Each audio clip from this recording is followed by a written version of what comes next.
মা শুনুন না।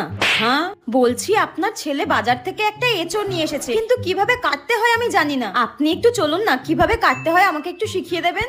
হ্যাঁ ভগবান, তুমি এত বড় ধেরে একটা মেয়ে, সামান্য এঁচড় তুমি কাটতে পারো না? তা কি জন্য তোমার বাবা মা সাত তাড়াতাড়ি তোমার বিয়ে দিয়ে দিয়েছে? হ্যাঁ, একটা কাজ শিখতে পারোনি?